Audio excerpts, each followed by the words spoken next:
If your chords sound correct, but not grown, not rich, not musical enough, then this video is for you.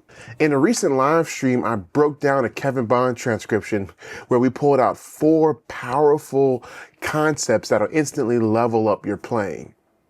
And today I'm going to give you the condensed, straight to the point version. So in this video, I start with a progression that was suggested by one of the viewers that was on the live stream. And then we apply these 4 powerful concepts to transform this very, very simple progression into something incredible. So you're going to learn how to add melody to your chord voicings, use different chord types for more musicality, use suspended chords to create movement, and add arpeggios to bring your progressions to life. So these are practical tools you can start using today. So let's not waste any time. Let's get started.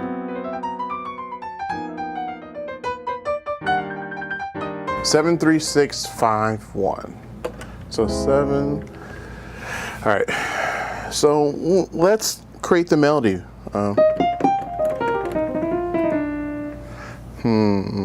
Let's go up.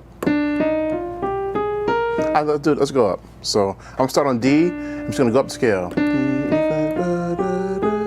And then resolve it. Let's do that.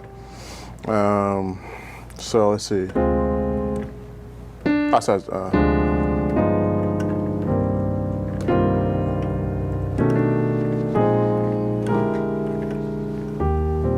I added an extra chord in there, Chris. I added a little passing chord in there. Kind of make that work. Let me try it again. Let's see if I can do without the passing chord. I just add a passing note here.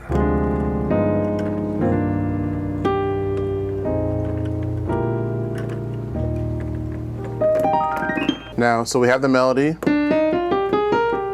Now let's try different chord types. So the first chord, let's do it in drop 2. So it's D minor 7 flat 5. But I need the D on top, so I'm gonna put the D on top. But I'm gonna drop the second highest voice. The second highest voice is the C. I'm gonna drop it down to my left hand. All right, cool. So now for this G, I have the sharp 5 in the melody, or flat 13, depending on what school you've gone through. Some plays like a sharp 9, sharp 5. So.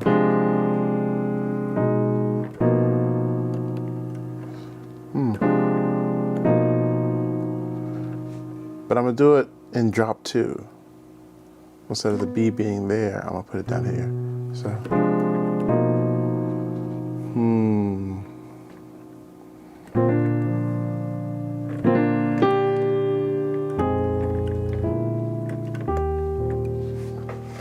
Okay, all right. So we have drop 2, drop 2.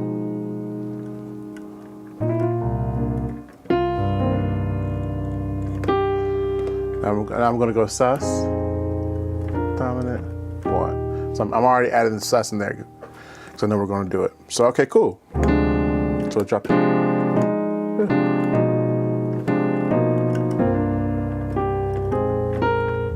Okay, cool. I kind of want to do something different though. All right, on the C minor, I want to make it rootless. I'm gonna voice like this. So without the root. So let's do this.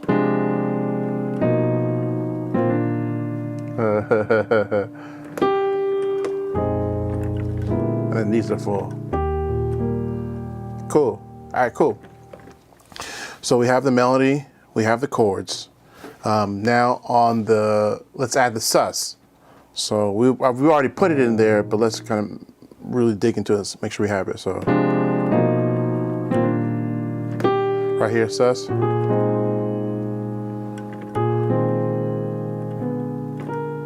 So sus, then resolve. All right, cool. And then lastly, let's add our arpeggio on that, on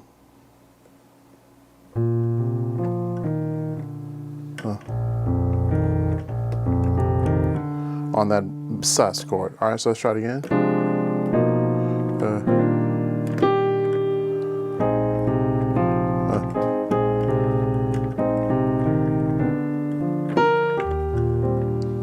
Okay, cool. Now let's put it all together. Let's see.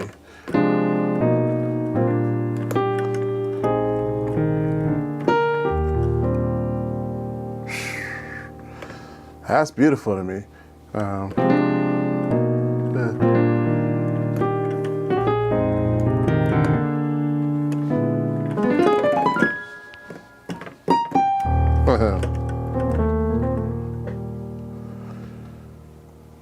right, Chris, what do you think about that?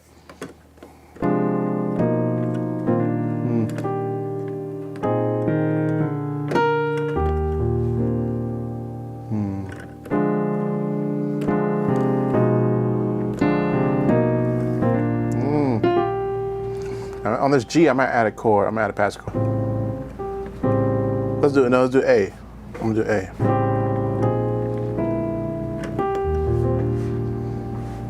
So let's try it again.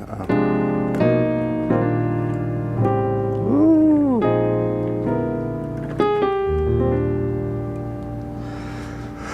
Woo. That's it right there. That's the sound. Woo-hoo-hoo.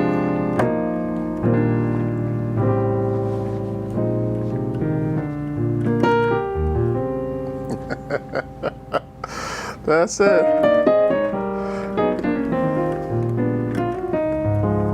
Woo. But I don't make it too sharp. Let me see.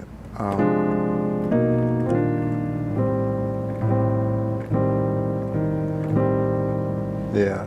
Instead of making, I could do this, or something like that, but.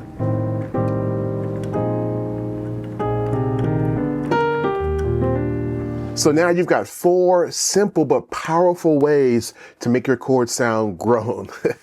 So we have adding melody, using different chord types, adding suspended chords, and using arpeggios to create incredible progressions. Now, if you take just one of these ideas and add it to your playing will instantly sound more musical. Now, if this was helpful, hit the like and subscribe button and let me know in the comments which one you're going to start working on immediately. And if you want the full deep dive, check out the full live stream. Somewhere's going to be a card going to pop up somewhere up here. All right.